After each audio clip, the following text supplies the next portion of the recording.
Multiple Bears trade updates. This has serious implications going forward for Chicago as the trade deadline approaches in just a few days. Welcome to Bears Digest, ladies and gentlemen. I'm your host, Dylan Guinzy. Thank you for joining me once again. If you have not subscribed already, be sure to do so. It looks like 91.7% of watchers over the last 28 days are not subscribed, so be sure to hit that button and that notification bell so you are up to date on all news, rumors, breaking information as it comes to us regarding the Bears. I'll be here with you for it every single day. So today, ladies and gentlemen, this is going to be our last video covering any sort of trade details and rumors and updates and things like that, since the trade deadline is on Tuesday, November 4th. So just in a couple of days, since this is the last time that we'll be talking about, targets and rumors and all these calls and everything that's happening. The next thing that we'll be discussing along those lines is if any trades officially happen, and if the Bears do acquire any players, we'll be right on top of that, of course. But today we have some new rumors and a big article posted by ESPN that came out that we are going to discuss, of course, and get into all the details and what might potentially happen for the Bears and who they could acquire going into the deadline here. So we will jump right into it. Bill Barnwell this morning dropped a fancy little nugget in trade deadline article. So we'll just kind of go through the intro here. We're less than 1 week away from the NFL's trade deadline, which hits at 4 p.m. Eastern time on Tuesday. A handful of teams have already made their moves. This week alone, we've seen the Patriots send defensive lineman Keon White to the 49ers, Kyle Duggar to the Steelers. Rams landed cornerback Roger McCreary, which we discussed earlier. The Jets also sent Michael Carter II to the Eagles for John Mechie III. More trades are coming between now and Tuesday. So should your favorite team be trying to add veterans on deadline day? Should it be moving on from players to acquire draft picks, and that can help the future? Or should it be staying put with it as is, neither dealing for players nor dealing them? So we're going to discuss where the Bears fall in on that category and what they may do. So of course, we'll get into kind of the nitty gritty there. So the biggest needs for the Bears in terms of Bill Barnwell's opinion is cornerback, offensive tackle, and edge.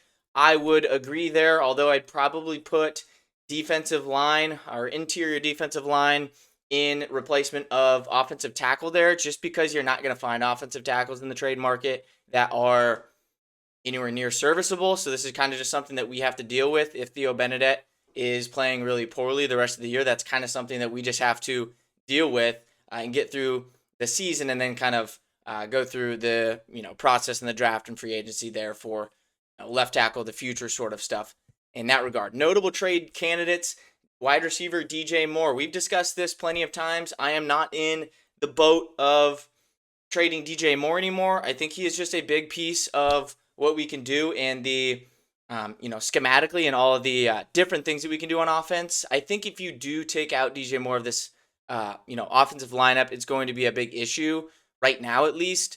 So I am in the boat of keeping him unless it is some sort of massive trade where we're getting a huge need of ours and it's a really, really good player. So maybe there, but anything other than that, I'm not really willing to, get off of DJ Moore just for, a basic day 2 pick or something like that, or day 3 pick, something like that. So I don't think that would be the best move, of course. But on that note, we had some more information regarding, previous trades and where that's kind of, looking at for the Bears and what they've done in the past and how likely Poles is to pull that trigger once again. So here's another team that had its winning streak brought to a painful end last week. The Bears should realistically take GM Ryan Poles' phone away from him at the deadline, given that he has made in-season moves to trade second-round picks for Chase Claypool, who got 18 passes in a Bears uniform, and Montez Sweat, a good player who signed a superstar extension after the trade. Those picks became a pair of standout young cornerbacks in Joey Porter Jr. and Cooper DeJean, one of those winning a Super Bowl last year, the other player being a very good starter and potential Pro Bowl cornerback. So that kind of stings, right? It stings seeing what Poles has done in the past and how he's kind of hindered this roster, and now Montez Sweat isn't even living up to the hype either. So it's very unfortunate, right? But it is a need of this team. Funny enough, those picks turned into very good corners that we could use, of course. Furthermore, the Bears could use DeJean or Porter right now, given that their top three corners, Jaylon Johnson, Kyler Gordon, and Tyreek Stevenson. I'll add this. It's our top five corners. We're forgetting about Za Frazier and Terrell Smith as well.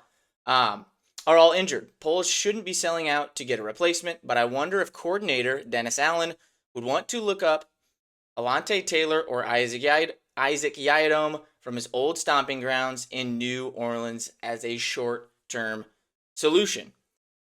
So I'm in the boat of Alontae Taylor. He was obviously in that intro clip there. He's a good player and he's a versatile piece. The only thing that we have to watch out for here is if we get Tyreek back, which it's looking like we might this week. Now Gardner Johnson is going to be playing there in the nickel spot until Kyler Gordon comes back.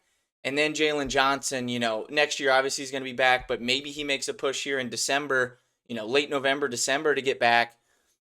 What does this mean if you, start trading for guys there at the cornerback position and then you kind of have too many at that point in terms of like your cap space and contract availability and things like that. But we need it right now. That's, probably our biggest weakness right now is the secondary. And I would be all in on Alontae Taylor, especially because Dennis Allen knows him. That familiarity, I think it'd be a no-brainer. He's a good player.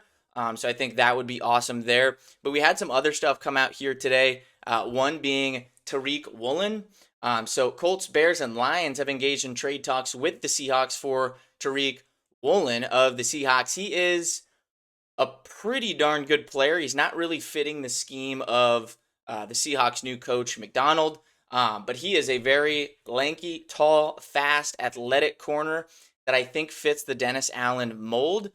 Za Frazier, who they drafted here in this previous draft later on, who's not playing this year, is I wouldn't say an exact fit to what Tariq Woolen is, but very similar play style and body type, speed, everything like that. And I feel like Al Harris and Dennis Allen really like that in their corners, which we don't really have at this point. So I think that would be a good fit. And obviously they are gauging the market, the Bears are, in the secondary room. So that is good there. The good thing with corners is if it's not those really, really top of the line corners, they're not going to cost a lot in terms of draft pick and compensation and things like that.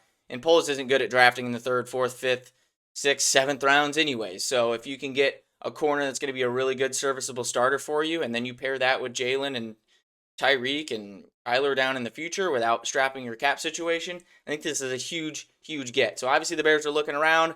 They are discussing. They're making calls.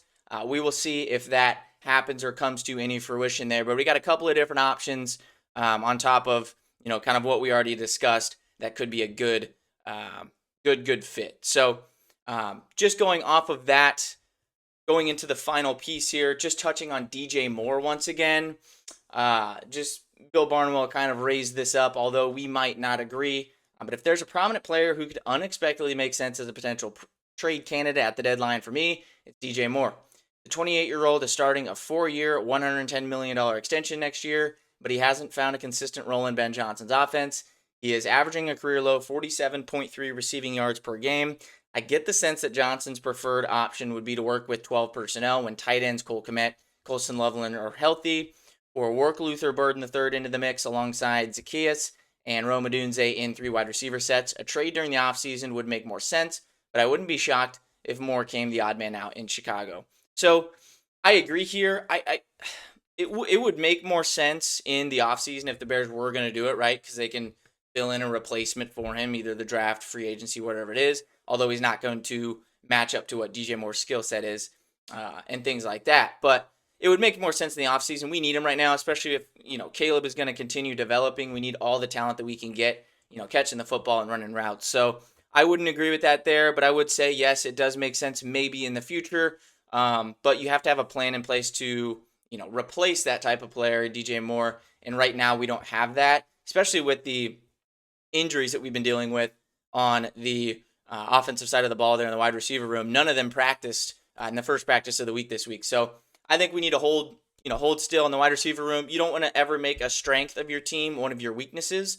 You want to make your weaknesses become strengths. So I would say we keep the wide receiver room and stand pat there. But cornerback room, it's heating up. I think they should make a move at that spot if the price is right, of course. I don't want Ryan Poles going out there throwing around second-round picks again and things like that because it just hasn't worked in the past for him. So if it's a late-round pick and you can get Woolen, Yiadom, Alante Taylor, one of those guys, I think you should bring him in. Would be a really, really good secondary going from that point forward until you get Kyler Gordon back. And I think you can really make do and kind of hold yourself afloat in the secondary at least for a while. So that is all for today. Wanted to go through kind of a last trade target video and trade rumor video before we actually hit the trade deadline itself. We're going to discuss what that means and what happens there going forward if anything does happen. And of course, we'll be here with all of it right as it comes out. So thank you guys for joining once again at Bears Digest. As always, bear down.